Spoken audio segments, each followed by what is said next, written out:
طالبان نے super power امریکہ کو کیسے ہرایا؟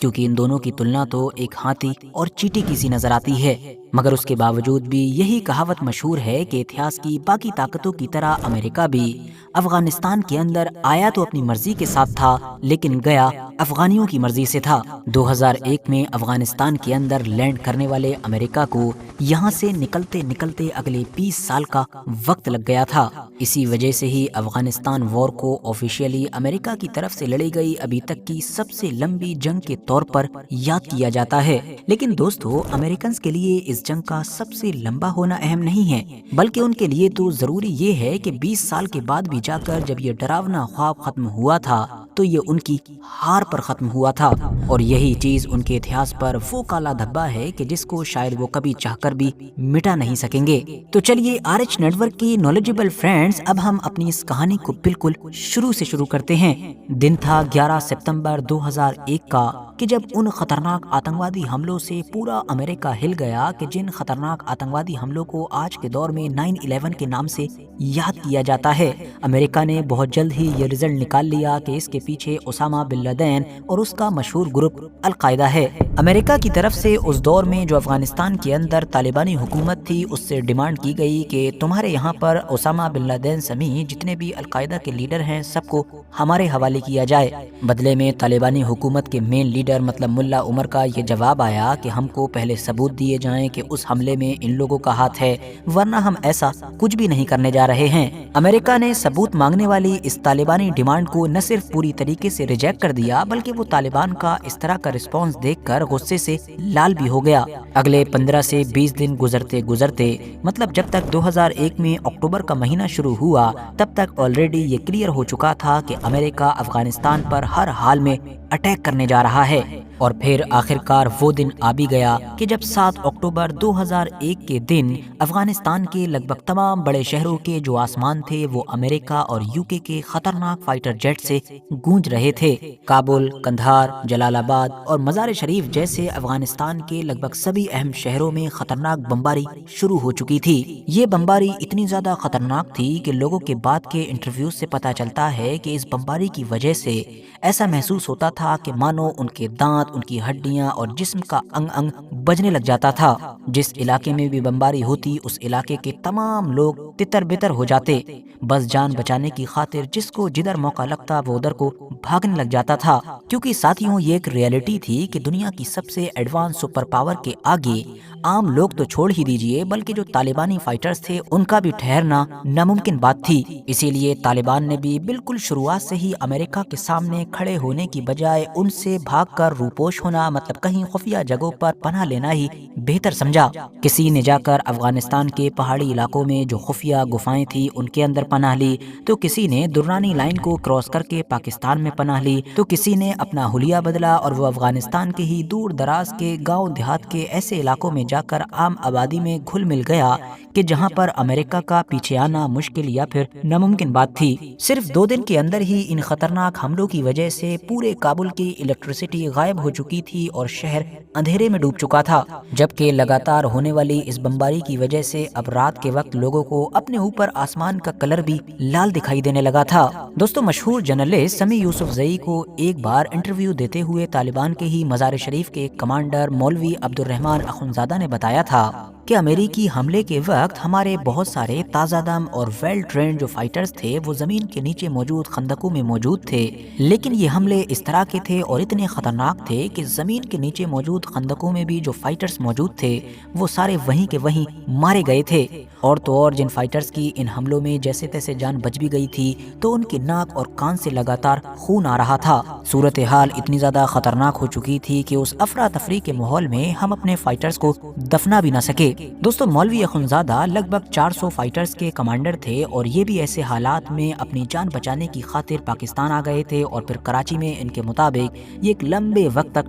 ٹماٹر بیچتے رہے تھے۔ اسی طرح کی ہی ایک کہانی ہم لوگوں کو مولوی حقانی کی بھی ملتی ہے، اور یاد رہے کہ یہاں پر بات دراصل حقانی نیٹ ورک والے جلال الدین حقانی کی نہیں چل رہی ہے، بلکہ یہ ایک دوسرے حقانی ہیں کہ جو طالبان میں مڈ لیول کے کمانڈر یا پھر لیڈر ہوا کرتے تھے۔ انہوں نے بھی اس خطرناک اور کشمکش کے ماحول میں سب سے پہلے تو اپنا حلیہ چینج کیا، مطلب جو طالبان والی پوری دنیا میں سفید ڈریس ہے اس کو بدلا اور عام لوگوں کی طرح کلرفل کرتا پاجامہ جو بھی ان کا اپنا ڈریس تھا وہ پہنا، اور پھر پورے پہاڑی سلسلے کو پیدل ہی کراس کرتے ہوئے پاکستان پہنچے۔ ان کے مطابق انہوں نے پاکستان میں انٹر ہونے سے پہلے پہاڑ کی ایک اونچی سی چوٹی پر کھڑے ہو کر آخری بار افغانستان کو دیکھا تھا، اور من ہی من میں یہ بھی سوچا تھا کہ شاید اب وہ افغانستان کبھی بھی واپس نہیں آ سکیں گے۔ اسی طرح کی یا اس سے لگ بھگ ملتی جھلتی کہانی اس دور میں ہر طالبانی لیڈر کی تھی۔ جو لوگ امریکہ کی خطرناک بمباری سے بچنے کے لیے کسی نہ کسی طریقے سے پاکستان پہنچے تھے، اس میں اس دور کے طالبان کے سب سے بڑے لیڈر ملا عمر بھی تھے،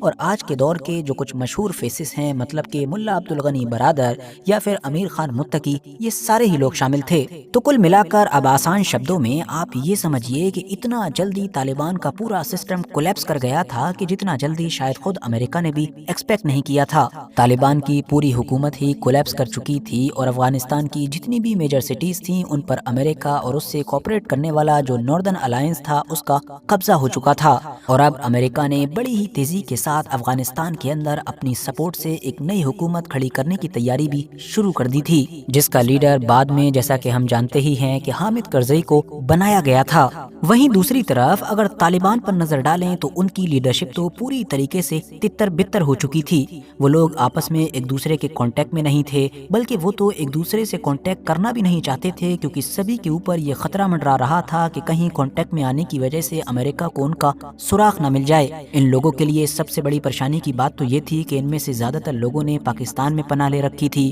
جبکہ جو پاکستان کے اس دور کے لیڈر تھے مطلب کہ جنرل مشرف، وہ تو اس پورے معاملے میں اس پوری جنگ میں امریکہ کا بالکل فرنٹ لائن پر سپورٹ کر رہے تھے۔ اب کیونکہ امریکہ القاعدہ اور طالبان دونوں کو ہی ایک طریقے سے ٹریٹ کر رہا تھا، تو پاکستان کے اندر بھی اب جنرل مشرف کے اشارے پر القاعدہ کے ساتھ ساتھ طالبان کے بھی تمام لوگوں کو ڈھونڈ ڈھونڈ کر نکالا جا رہا تھا، اور ان کے ساتھ مار پیٹ کرتے ہوئے امریکہ کے حوالے کیا جا رہا تھا۔ ایون پاکستان کے اندر جو آخری طالبانی ڈپلومیٹ تھے ملا عبدالسلام ضعیف، ان کو بھی مارتے اور پیٹتے ہوئے امریکہ کے حوالے کیا گیا تھا۔ ان لوگوں کے لیے پریشانی کی بات یہ بھی تھی کہ ان لوگوں کو اپنے سب سے بڑے لیڈر مطلب کہ ملا عمر کا کوئی اتا پتہ نہیں تھا، نہ ان کا ان کے پاس کوئی میسج آیا تھا۔ ایون ان لوگوں کو یہ بھی خبر نہیں تھی کہ ملا عمر زندہ بھی ہیں یا پھر نہیں۔ یہی وجہ تھی کہ اس دور میں طالبان کے زیادہ تر لوگ مینٹلی یہ بات مان چکے تھے کہ افغانستان میں جو کچھ ہوا ہے وہ شاید ہمیشہ کے لیے ہوا ہے، اب کچھ بھی نہیں بدلے گا۔ اسی لیے طالبان کی جو مڈ یا پھر لو لیول کی لیڈرشپ تھی یا فائٹرز تھے،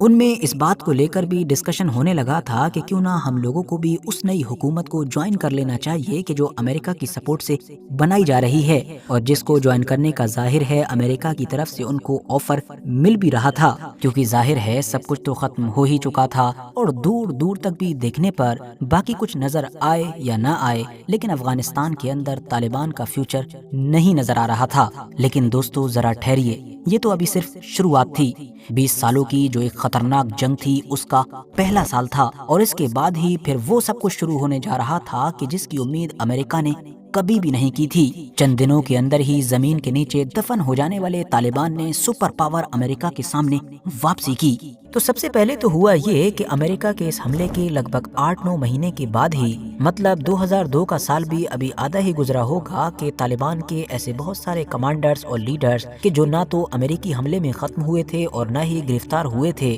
انہوں نے ہمت کر کے آپس میں ملنا جلنا شروع کر دیا۔ یہ ملاقاتیں پاکستان کے کوئٹہ اور کراچی جیسے مشہور شہروں میں یا پھر افغانستان کے بھی کچھ ایسے ایریاز میں ہوا کرتی تھیں کہ جو امریکہ کی پہنچ سے کافی دور سمجھے جاتے تھے۔ ان ملاقاتوں میں یہ لوگ بیٹھ کر گھنٹوں گھنٹوں تک بات چیت کرتے رہتے تھے، اور جانتے ہیں کہ بات چیت بھی خود افغانستان کی پولیٹکس کو لے کر ہوتی تھی کہ آخر وہاں پر کیا ہوا ہے، امریکہ نے کیسے کیا ہے، اور فیوچر کس طرف جا رہا ہے۔ افغانستان کی پولیٹکس پر ہونے والی ان بات چیت کا یہ سلسلہ لگاتار بڑھتا ہی چلا گیا، اور پھر نوبت یہاں تک آ گئی کہ اب بہت جلد ہی ان طالبانی کمانڈرز نے اپنے جو جونیئر لوگ تھے ان کو اس بات کے لیے ابھارنا یا موٹیویٹ کرنا شروع کر دیا کہ کیوں نہ ہمیں امریکہ کے خلاف دوبارہ سے ہتھیار اٹھانے چاہیے، اور یہ لوگ اپنے اس مقصد میں کامیاب ہو بھی گئے، کیونکہ بہت جلد ہی اب بے شمار افغان فائٹرز نے امریکہ کے خلاف ان لوگوں کے ساتھ ہاتھ ملانا شروع کر دیا، اور اس طرح سے اس محاذ کا آغاز ہوا کہ جس کو طالبان کی واپسی کا پہلا اسٹیپ سمجھا جاتا ہے۔ اب آپ لوگ سوچ رہے ہوں گے کہ آخر یہ محاذ کیا چیز ہے؟ تو دوستو، بات یہ تھی کہ جب طالبان نے دوبارہ سے کھڑا ہونا شروع کیا تھا تو وہ ایک دم سے سینکڑوں یا ہزاروں کی تعداد میں فوج بنا کر کھڑا نہیں ہوا تھا، بلکہ طالبان کے جو بہت سارے الگ الگ کمانڈرز تھے انہوں نے اپنی اپنی ٹولیاں بنا لی تھیں، اپنے اپنے گروپ میں لوگوں کو جوائن کروا لیا تھا، اور یہ سارے کمانڈرز کہ جن کے گروپ میں 10 سے لے کر 100 یا 150 تک لوگ ہوا کرتے تھے، اپنی الگ الگ لڑائی لڑا کرتے تھے۔ الگ الگ کمانڈر کی لیڈرشپ میں بننے والے انہی الگ الگ گروپ کو دراصل محاذ کہا جاتا تھا۔ جس وقت افغانستان کے الگ الگ علاقوں میں بننے والے یہ چھوٹے چھوٹے محاذ امریکہ کے خلاف جنگ کا آغاز کر چکے تھے، اس وقت جو طالبان کی سینئر لیڈرشپ تھی وہ اس پورے سین سے غائب نظر آ رہی تھی۔ مطلب ان سارے محاذ کا جو طالبان کی مین لیڈرشپ تھی اس سے کوئی بھی لینا دینا نہیں تھا، بلکہ یہ سارے محاذ تو آپس میں بھی ایک دوسرے سے کوئی کانٹیکٹ نہیں رکھا کرتے تھے، ان کو تو ایک دوسرے کے بارے میں زیادہ کچھ پتہ بھی نہیں تھا، بس اتنی خبر ملتی رہتی تھی کہ ہاں ہماری طرح ہی فلاں علاقے میں بھی کوئی امریکہ کے خلاف جنگ کر رہا ہے۔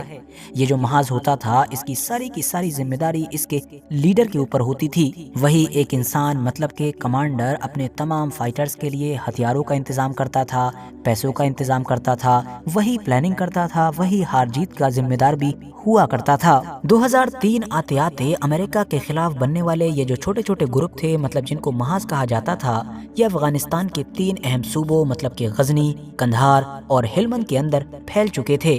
کل ملا کر آپ یہ کہہ سکتے ہیں کہ امریکہ کے خلاف چھوٹے لیول پر ہی صحیح مگر ایک گوریلا وار کا آغاز ہو چکا تھا۔ یہ لوگ 100، 150، 200، کبھی کبھی 400، 500 کی تعداد میں اکٹھا ہو کر اپنی وہی مشہور افغانی یا پھر کہیے کہ طالبانی چادروں کو اوڑھ کر اور ہاتھوں میں مشین گن لے کر کسی بھی گاؤں میں پہنچ جایا کرتے تھے۔ ایسے وقت پر جایا کرتے تھے کہ جب وہاں پر گاؤں کے لگ بھگ سارے ہی لوگ موجود ہوں، اور اچانک سے دھابا بول کر پھر اس گاؤں میں موجود ہر انسان کی تلاشی لیا کرتے تھے۔ تلاشی میں جس انسان کے بارے میں بھی یہ کنفرم ہو جایا کرتا تھا کہ یہ انسان امریکہ یا امریکہ کی جو کٹ پتلی سرکار ہے اس سے کوآپریٹ کر رہا ہے، اس کو سپورٹ کر رہا ہے، یا اس میں کسی طرح کا کوئی حصہ لے رہا ہے، تو ایسے تمام لوگوں کو الگ کر دیا کرتے تھے۔ بعد میں ایسے لوگوں کو یا تو قتل کر دیا جاتا تھا یا پھر ان لوگوں کو یہ لے کر اپنے خفیہ ٹھکانوں پر آ جایا کرتے تھے۔ ساتھیوں، یہ جو الگ الگ گروپ تھے ان میں سے اب بہت سارے لوگ رات کے وقت میں خفیہ طور پر لوگوں کو خط بھی بھیجا کرتے تھے۔ ان خطوں کو نائٹ لیٹرز کہا جاتا تھا۔ ان خطوں کے اندر دراصل کسی بھی خاص ایریے یا آپ کہہ سکتے ہیں کہ گاؤں یا قصبے کے لوگوں کو یہ وارننگ دی گئی ہوتی تھی کہ وہ امریکہ یا اس کی جو کٹ پتلی سرکار ہے اس کے ساتھ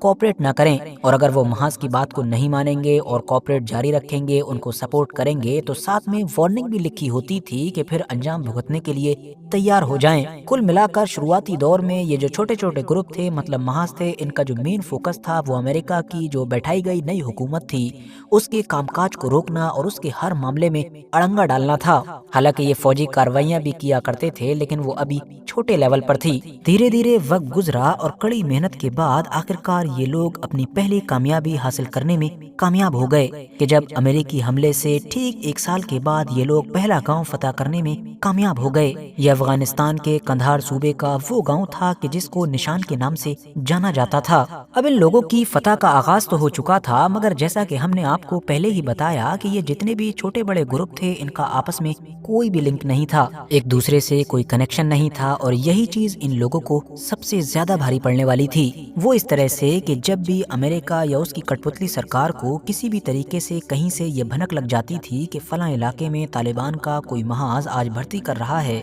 تو اس علاقے میں امریکہ کے جو جاسوس ہوا کرتے تھے وہ ان جاسوسوں کو زیادہ پیسہ دے کر یہ ڈیمانڈ کیا کرتے تھے کہ تم بھی طالبان کے اس محاذ میں شامل ہو جاؤ، اور اب یہ جاسوس امریکہ سے موٹی رقم لے کر طالبان کے ان چھوٹے بڑے محاذ میں شامل ہو جاتے تھے، اور ان کے شامل ہوتے ہی امریکہ اور اس کی کٹ پتلی سرکار کو طالبان کے اس محاذ کے بارے میں سب کچھ پتہ چل جاتا تھا، اور پھر ہوتا یہ تھا کہ ایک دم سے اچانک سے دھابا بولا جاتا تھا، جتنے بھی نئے فائٹرز نے جوائن کیا ہوتا تھا ان کو گرفتار کر لیا جاتا تھا، یا اگر کوئی بھاگنے کی کوشش کرتا تھا تو اس کو ختم کر دیا جاتا تھا۔ اور تو اور ان محاذ کے جو کمانڈرز اور لیڈرز تھے وہ بھی انہی جاسوسوں کی وجہ سے امریکہ کی پہنچ سے اب زیادہ دور نہیں تھے۔